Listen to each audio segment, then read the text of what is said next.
Now turn to Section 1. Section 1. You will hear a conversation between a staff member from Gaia's Guardians and a man who wants to do something to protect the environment. First, you have some time to look at questions 1 to 5.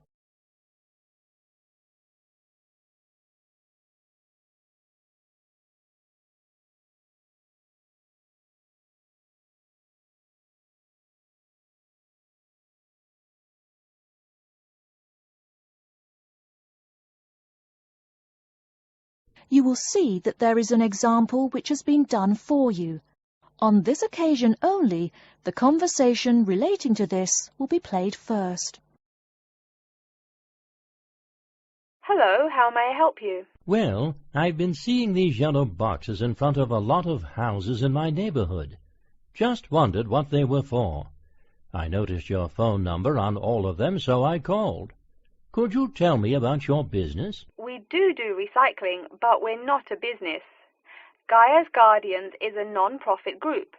We encourage recycling as a way of protecting the environment. The woman says that they encourage recycling as a way of protecting the environment. So, recycling has been written in the space. Now we shall begin. You should answer the questions as you listen, because you will not hear the recording a second time. Listen carefully and answer questions 1 to 5. Hello, how may I help you? Well, I've been seeing these yellow boxes in front of a lot of houses in my neighborhood. Just wondered what they were for. I noticed your phone number on all of them, so I called. Could you tell me about your business? We do recycling, but we're not a business. Gaia's Guardians is a non-profit group. We encourage recycling as a way of protecting the environment. I don't know. I mean, it is a good idea, but I really don't read the newspaper every day or anything. And we don't come collect newspapers every day. In fact, we only do pickups every other week. Oh, well, then maybe I could help. I mean, in my neighborhood there's too much rubbish lying around everywhere. I'd like to help out, I guess. That's great, sir. You're doing the right thing. Okay, I need to get your contact information. What's your name, please? Peter Wisrow. Peter, how do you spell your last name? W-I-S-R-O-W? No, actually, it's W-I-S-R-O-U-G-H. Oh, I'm sorry. I'm a terrible speller. You're a good speller. It's just that my family are terrible pronouncers. You're quite a card, Peter. Okay, now what's your address? Number 168 Bridge Road. That's here in London. How about if I have any questions? I'm sending you a copy of our booklet too. The booklet has our phone number and our email address, helpline@blackcat.com. That's HELPLINE @BLACKCAT.com. But I nearly forgot to ask, what's your postcode? BS97PU. PS97BU? No, that's B as in boy, S97P as in Peter, U. Before you hear the rest of the conversation, you have some time to look at questions 6 to 10.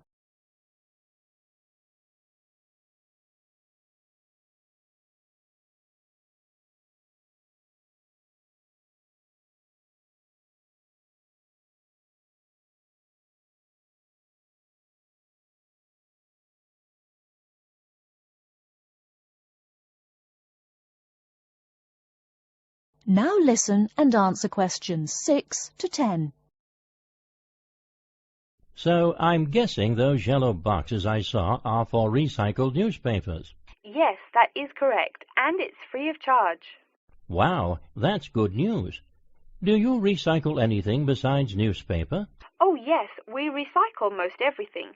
Glass, plastic, paper. Oh, so I can put like glass and plastic bottles in the box. Sorry again. Things like that you have to bring to our collection centre. And where is that? Our main centre isn't that far from you. It's actually right on the east side of Central Park. That new blue building? That's the one. Cool. Hey, what's with all those different colored boxes outside that place? Oh, that's for the different materials we recycle. The blue is for metal, the green is for glass and plastics, and the yellow, of course, is for paper. Okay. I'll try and manage to keep all that straight. Oh, no need. They're each labeled. Great. So which one would I put magazines in? Actually, they don't go in any of the bins. Unfortunately, magazines can't be recycled because of the material they're made of. It's such a waste. So, would you be interested in volunteering? I'll think about it. Could you send me some more info?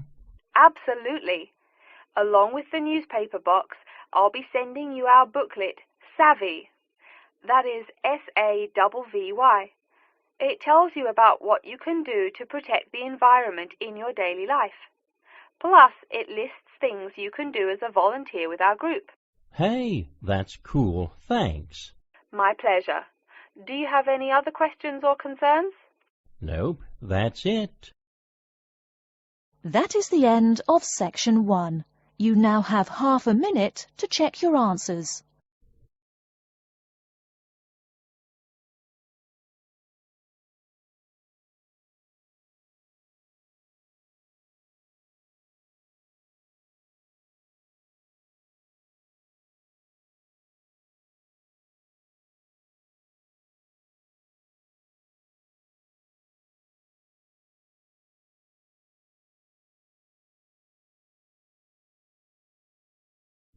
Now turn to section 2.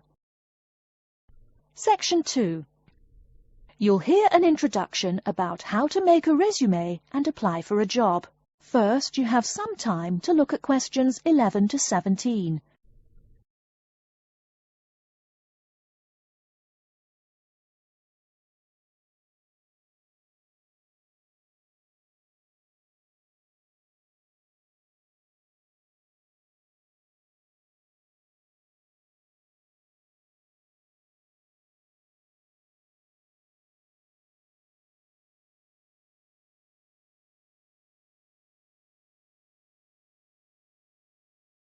Now, listen carefully and answer questions 11 to 17. Welcome everyone to today's seminar on CV and interview skills. Remember, your CV is probably the most important document you will ever write. It opens the door to your career, and that job interview is probably the most important meeting you will ever attend. It's like stepping through that open door. So let's roll up our sleeves and get down to work, shall we? First of all, I cannot possibly tell you everything you need to know about writing a resume in the time we have. But let me tell you that there are dozens of great websites on the internet. These will give you all the suggestions you need. If you look at the paper I gave you, you will see a list of the dozen most popular sites. I can mention a couple of important points, however. One is that your CV or resume should not be too long. A page is about right. Why? HR departments do not have the time to read long documents. Too many people are sending too many CVs. After all, the economic crisis of 2008 is still very much alive. Everyone needs a job now. No matter how short you make that resume, though, you do not want to forget to tell HR how to contact your references. References are people who will give you a recommendation for a job. That's usually an ex-boss or a professor who knows you well. Do not use relatives. I don't care how much your mum loves you. Also, when you send that CV, be sure to include a typed cover letter. A cover letter is a letter where you basically are asking for a job. It's like introducing yourself. Make it brief. The real information about you is on that CV of yours, and please make sure the letter is typed. It doesn't matter if your handwriting is beautiful or not. Companies only read typed letters. Another point about CVs is you should try to have an attractive layout. Maybe use different type fonts or colors to highlight information. Some people include a photo. You can find dozens of examples on the internet. Whatever layout you decide to use, however, avoid all spelling and grammar errors. I used to be an HR manager. If I saw a mistake, that CV went into the garbage. Something you write in a CV is a description of your skills and experiences in an interesting way. Mention training too. I mean, these are what get you hired. Do not just say, I have lots of experience, or I have many skills. Tell that boss what you did, for what company, and when. Better, tell him how well you did it. Don't just say, I sold houses. Say, I sold £2 million worth of houses in my first year. That is, say something to make the person reading excited and curious. Finally, speaking of CVs, it's sad, but some people actually forget to provide a contact number. That's pretty silly. You wrote a great CV, you have HR dying to meet you, and they don't know how. You forgot your phone number. Oh sure, if you apply online, they have your email address, but you just showed them you're forgetful. Why are they going to want to talk to you after that? Before you hear the rest of the talk, you have some time to look at questions 18 to 20.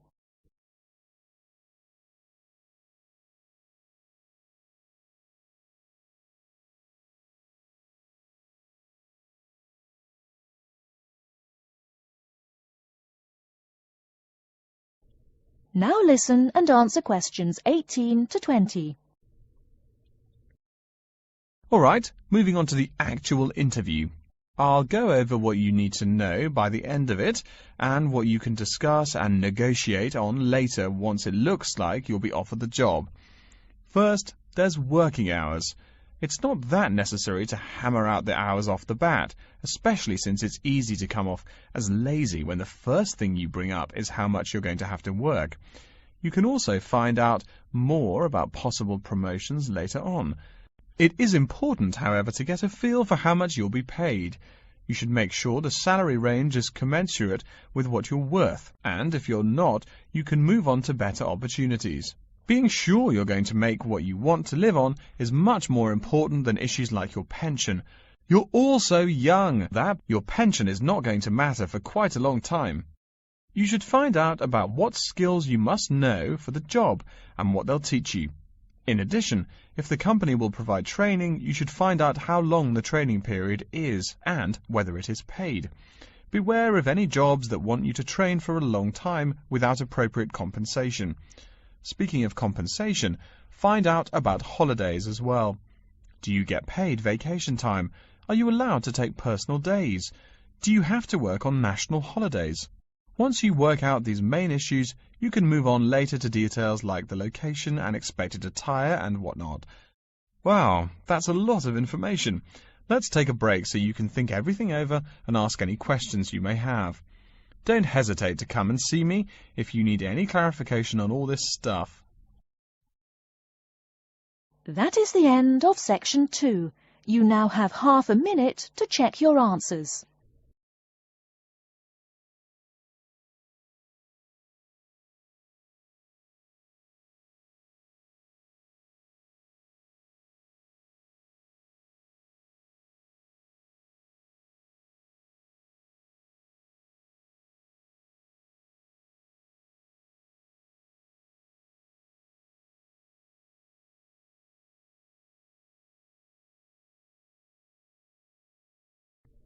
Now turn to section 3.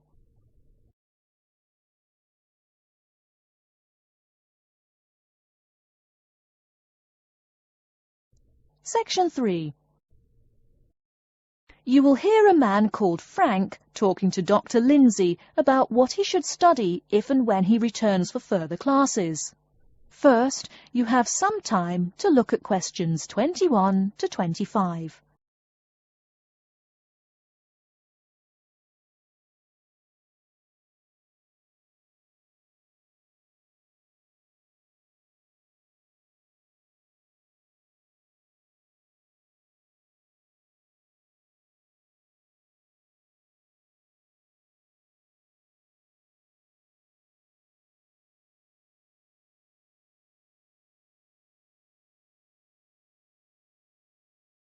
Now listen carefully and answer questions 21 to 25.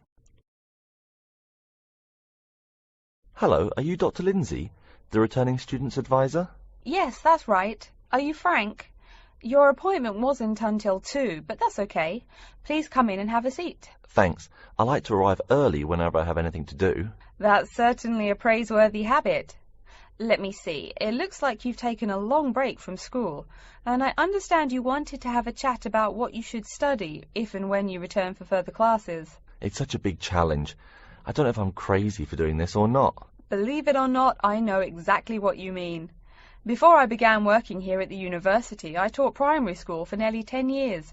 It takes a lot of courage to go back to school. I feel more shy and scared than the primary students I teach. In the schools I taught, I found today's youngsters are very sure of themselves. In terms of intelligence, I have a lot to teach them, and the maturity level of much of my class leaves something to be desired. But in terms of confidence, wow, a lot more confident than I am now, that's for sure. Stop fretting. A brave man is a coward who refuses to run. Let's talk about your strong points. You seem an intelligent man. What is it you would like to study? You see, I've been teaching children for a few years, but I think I'm happier teaching adults. I think teaching students in middle school is much more satisfying because they end up being much more grateful for your work.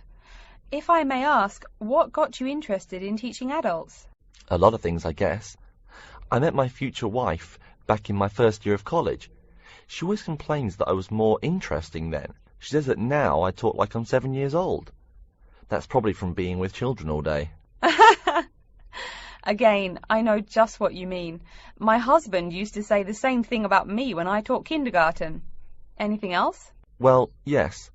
Fairly often now I run into former students and we talk. Some of them are getting close to being grown up. I guess I think more and more about how people develop over time. So I'm interested in the results of education, you know, the final stages. I see. Well, coming back to the university can be both difficult and very rewarding. There are some problems unique to returning students, you know, older students like yourself. What do you think is your greatest weakness? Well, I actually think my confidence is getting better. I'm definitely overcoming my introversion and starting to be much more comfortable in front of a class. To tell you the truth, I'm afraid I'm rather behind the times about many things. It's more difficult for me to chase after the popular things youngsters are fond of, such as iPhone, Twitter, if you name it. I think I understand. Before you hear the rest of the talk, you have some time to look at questions 26 to 30.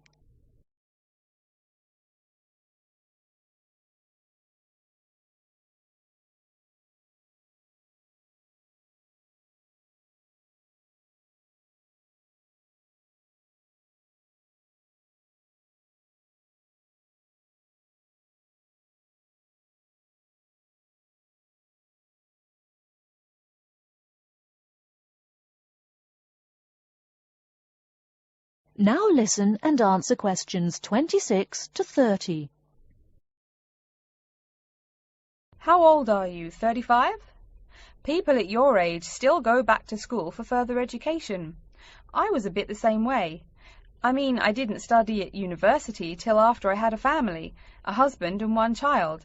My point of view was a lot different from your average 18-year-old girls, I can tell you. Gee, that sounds pretty rough. A family and college? Clearly you weren't unsuccessful, though. It was, Frank, it truly was. My first term at school was extremely stressful. But, excuse me, you're not here to listen to my life story. We're talking about your plans. Is there anything unique I should know about you or your past experience or plans? I'm afraid not. There is nothing interesting about my career or plans. It's really not too impressive. Now, I forbid you to talk like that. This is your one life, and if you're not interested, why bother living it? Don't be so humble, Frank. Okay. My wife says I'm a wimp. Let's talk about your dreams a bit. You want to teach adults, you said. What would you like to teach them? Well, when I first came to college, I really liked languages and literature. A lot of people have told me that for practical reasons, it would be more rewarding to choose business management as my major. But I made up my mind to study liberal arts once I got the idea of going back to school. I must say it's refreshing to meet someone who knows there's more to an education than computers and finance. Let's have a look at the university course catalogue. Excuse me, Dr. Lindsay, before we do that, could I maybe ask you some questions about changes in university life? I think I need to discuss that so I know what to expect. Of course, I'm here to help you. The biggest thing to get used to is the change in technology. Professors present things on huge screens, many of which are interactive computerized whiteboards. You can write on them still and use them like a touchscreen.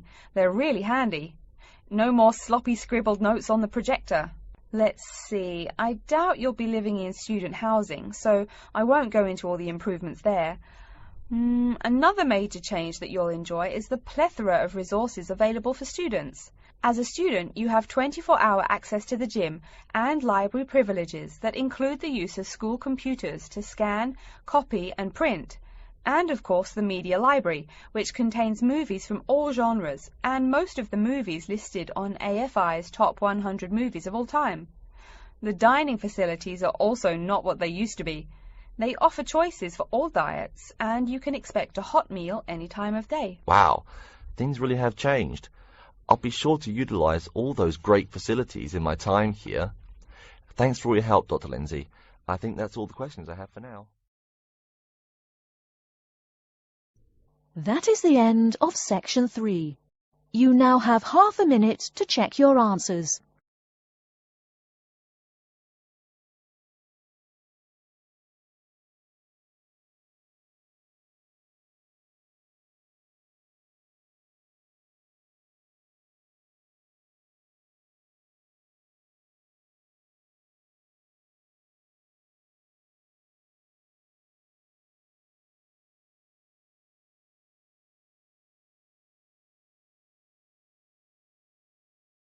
Now turn to section 4.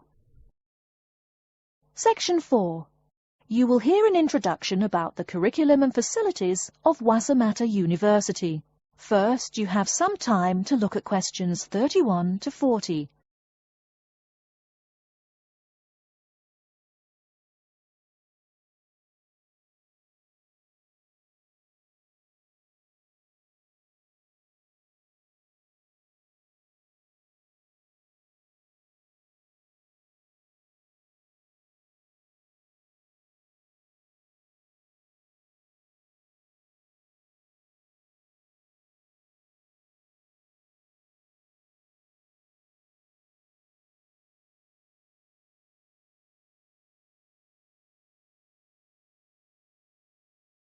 Now listen carefully and answer questions 31 to 40. Okay, and welcome back. During the short break we just took, several of you approached me with questions. So before going on with the orientation talk, I'd like to address those queries. As I found, if one person asks a question, probably a dozen others are wondering about the same thing. The first question is whether Wassamata University employs modules technology as an instruction method. The answer is yes, we do. At least that's what the university catalogue says. If some of you don't understand what modules technology is, don't worry. I googled the word but couldn't find it. Apparently, though, it's a method of broadband wireless access. At least that's what an American company's website told me. But again, don't worry. If you need to know something more, your professor can tell you. Another question someone asked me was what tomorrow's workshop on research methods and skills was about. Well, research skills include any method you can imagine for finding and presenting any information you need. That's not just schoolwork either. Writing English, the native language for most of you, and finding a job are also research skills. And yes, those will be addressed in tomorrow's workshop. As you know, Wassamata University is one of this country's premier universities for the study of the dismal science, economics. Some of you, it seems, want to get a jump on their classmates.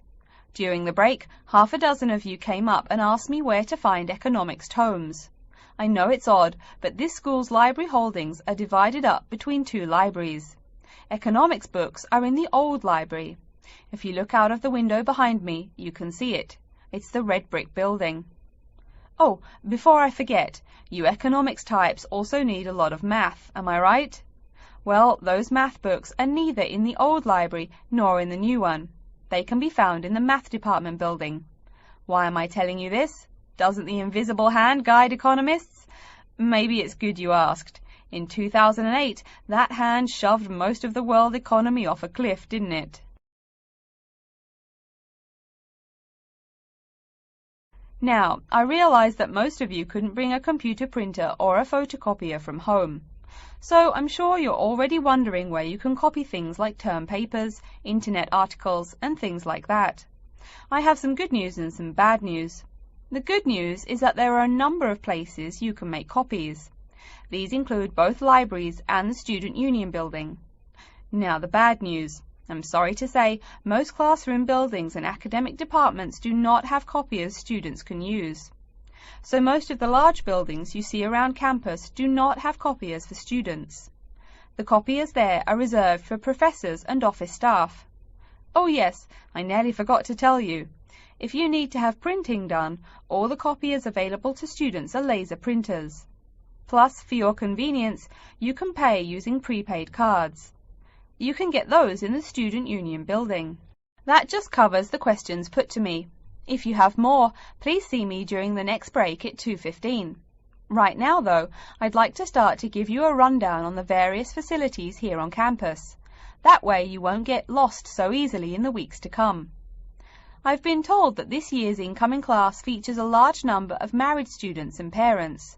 So you must be wondering where to put the baby while you're in class. Okay, right now we're in the Student Union building, right? Remember the big doors in front where you all came in? If you go out of the building, you can see the nursery is just on the other side of this building. It's only about 20 meters away. Convenient, eh? Next, we're all from different places around the country. Some of you are from other countries. That means we're pretty likely to get sick during the first months of school as we expose each other to many new viruses. So where's the doctor? Of course, you need to find the Medical Services Centre, which is on the right as you leave the building. Remember, that's the second building on the right. And if you look out of that window, you can see a lot of antenna and satellite dishes on the roof. So that's what we call the Media Centre. Yeah, I know, I think it's confusing too. The Media Centre is next to the Medical Centre. The chairwoman of the journalism school on the first floor doesn't like it when people who wander in there mistake her for a nurse. Chances are you'll have at least one math class while you're here. That red building there, just outside to the left, is the math department building. I know, it looks about as old as the subject of math, but I assure you that the inside is equipped with state-of-the-art classroom equipment, including interactive chalkboards and surround sound in every room. Oh, can you see the back building there? Yes, behind the Media Centre. Quite new, isn't it? That's the new library, just decorated. They're back to back, you might say. If you look just to the left of it at the lower, older-looking building, you'll find the old library. It's nice and quiet, perfect for those marathon study sessions during exam week. Since the weather is so nice, why don't we stop looking at our maps, but go for a walk around the campus? That is the end of section 4. You now have half a minute to check your answers.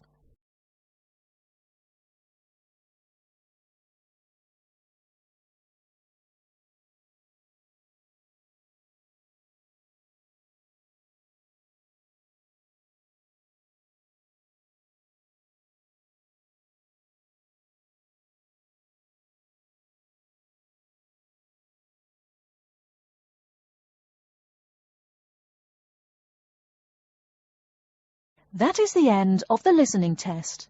In the IELTS test, you will now have 10 minutes to transfer your answers to an answer sheet.